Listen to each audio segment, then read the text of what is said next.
नमस्कार, व्योम टीवी के पेज पर मैं उमेश श्रीमान आपका स्वागत करता हूं।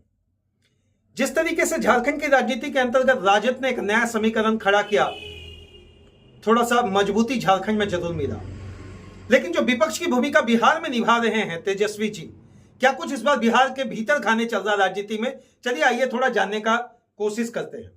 बिहार जिसे राजनीति का धूरी माना गया है, बिहार जिसे केंद्र के अंतर्गत एक ऐसा शगुफा हमेशा देने का कोशिश किया जाता है ताकि बिहार का एक बड़ा तकबा, चाहे वो अगड़ों की जाति से हो या पिछड़ों की जाति से हो, हमेशा केंद्र की राजनीति में भूमिका निभाए। तेजस्वी जी के आने से कहीं ना कहीं नीतीश जी को परेशानी जरूर बढ़ा है। नीतीश जी जिस तरीके से अपनी राजनीति के समीकरण में एनडीए को बड़ा भाई और अपने एनडीए के अंतर्गत भाजपा को अपना बड़ा भाई और अपने आप को छोटा भाई मानने लगे हैं। मुस्कुराहट में ही एक बात कह देते हैं कि भैया अब हम कहीं नहीं जाएंगे, यहीं रहेंगे। लेकिन क्या हुआ, कल अचानक विपक्ष के जितने भी नेता थे वो बेल में खड़े हो गए और एक ही चीज कह रहे थे, श्रीमान स्मार्ट मीटर बंद करो। स्मार्ट मीटर पर जो बिल का मुद्दा था वह गरमाया हुआ था। मुद्दा तो एक ही था, सीधी भाषा में हम कह ले कि ग्रामीणों के अंतर्गत जो वोट का समीकरण था उसको मजबूत करना। एक कॉम्पैक्ट वोट, एक कंसोलिडेटेड वोट, बिहार के अंतर्गत जाति समीकरण का बात हमेशा देखा गया है। राजद की राजनीति में जब आप देखेंगे तो लालू जी के समय की बात करें, एमवाई समीकरण, मुस्लिम और यादवों का समीकरण कहीं ना कहीं इस बार थोड़ा सा बैकफुट में नजर आ रहा। तो तेजस्वी जी एक नए समीकरण से हो सकता है जा सके, कितना विश्वास कर पाएंगे अगड़ों पर। जैसे कि जगदानंद जी के बेटे के हारने के बाद से श्रीमान इस बार यह भीतर खाने बाद भी उठने लगा है कि भैया उन्हें उनकी कुर्सी से हटाना है।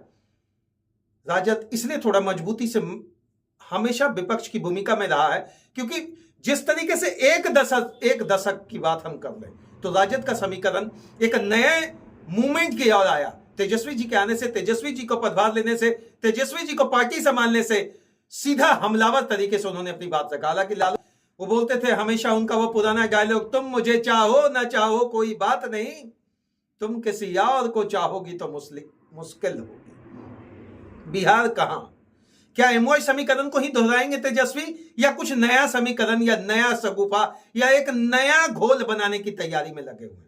स्मार्ट मीटर का तो विरोध हो रहा, लेकिन जिस तरीके से इनके विधायक हाथ में तख्ती लेकर बात रख रहे हैं, नौकरी देंगे तो कौन? तेजस्वी जी। बात रखेंगे तो कौन? तेजस्वी जी। विरोध करेंगे तो कौन? तेजस्वी जी। हमेशा पॉजिटिव संकेत की बात करेंगे तो कौन? तेजस्वी जी। जिस बात को पक्ष के एक भी विधायक मानने को तैयार नहीं। ये राजनीति है, राजनीति में उतार चढ़ाव चलता रहता है। राजनीति में तो भैया गेरबाजी चलेगा। वो भी जब आप बिहार की बात कर रहे हैं तो बिहार की राजनीति का आधार ही है जाति समीकरण। जाति समीकरण के अंतर्गत भैया क्या कुछ होगा इस बार 2025 की तैयारी और 2025 में कौन किधर करवट लेगा। नीतीश चाचा ने तो भैया एक बात कह दिया है अपने ही गोलबंदी में, अपने ही शब्दों में, हम यही हैं, यही ठीक है, यही रहेंगे।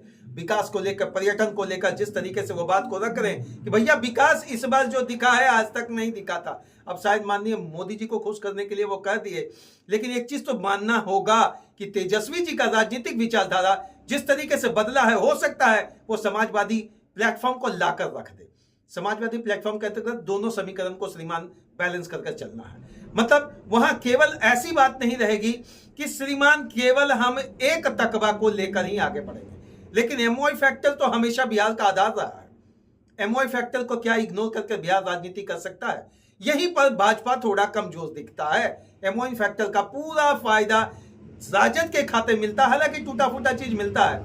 क्या कुछ बीता, क्या कुछ घटा, क्या कुछ घटेगा, क्या कुछ घटने जा रहा 2024 में श्रीमान भाजपा का डगर आसान नहीं है।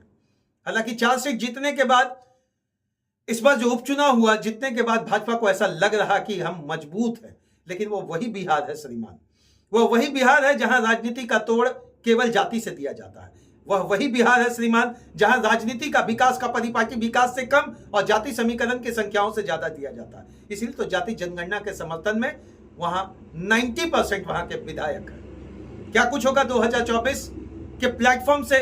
झारखंड में 4 सीटें निकालने के बाद 2025 की राजनीति का आगाज राजद किस तरीके से करेगी बिहार विधानसभा में, यह तो थोड़ा शब्द रखने का बात है। मैं उमेश, मेरी तो एक ही कोशिश है कि इस बार झारखंड के साथ आपको बिहार का भी सैर करवाना है ताकि यह पता चले कि बड़का भैया और छोटका भैया के बीच का समीकरण के बीच में जो 4 सीट राजद निकाल ली, इस बार भैया राजद का गोलबंदी कहीं एनडीए को भारी ना पड़ जाए।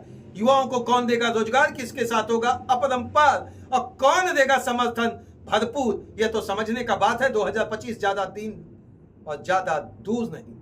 इस बार बिहार की सैर राजनीतिक मुखौटों के साथ राजनीतिक परिशिष्ट में राजनीतिक विश्लेषण के माध्यम से आपके पास रखूंगा।